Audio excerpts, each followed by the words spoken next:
Good morning. From the Heart, our morning daily devotional. The reading for today is entitled A Voice in the Wilderness, December 3rd. While the souls of men are dying, and the Master calls for you, let none hear you idly saying, "There is nothing I can do." Gladly take the task he gives you. Let his work your pleasure be. Answer quickly when he calleth. Here am I, O Lord, send me. Matthew 3, verse 3.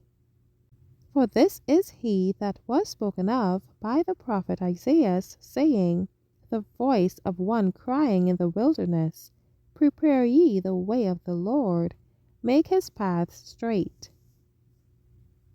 The preaching of John the Baptist created intense excitement. At the beginning of his ministry, religious interest was very low. Superstition, tradition, and fables had confused the minds of the people, and the right way was not understood. Zealous in securing worldly treasure and honor, the people had forgotten God. The teaching of John aroused in the hearts of many a great desire to have a part in the blessings that Christ was to bring, and they received the truth. They must not only seek to enter in at the strait gate, they must strive and agonize in order to have the blessings of the gospel. Nothing save a vehement desire, a determined will, a fixedness of purpose could resist the moral darkness that covered the earth as a pall of death. In order to obtain the blessings that it was their privilege to have, they must work earnestly. They must deny self.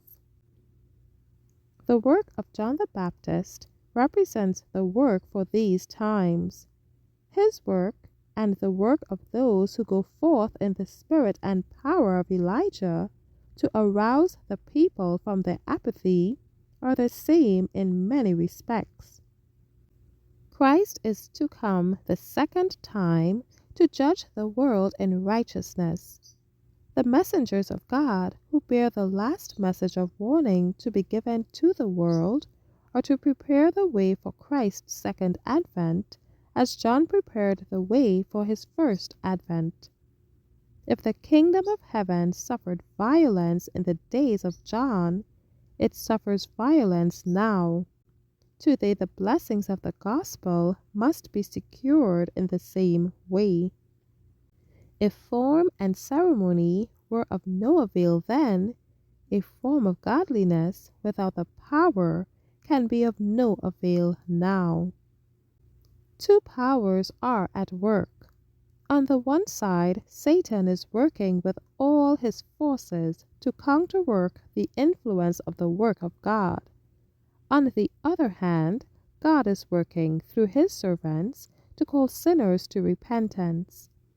Which will prevail? Satan, knowing that his time is short, has come down with great power and is working with all deceivableness of unrighteousness in them that perish. Every agent that he can employ, he is using to prevent souls from coming to the light. The victories we gain over self and sin are gained at the expense of the enemy, and he will not let us enjoy the blessings of God without making determined efforts to resist us. Thank you for listening. Shalom.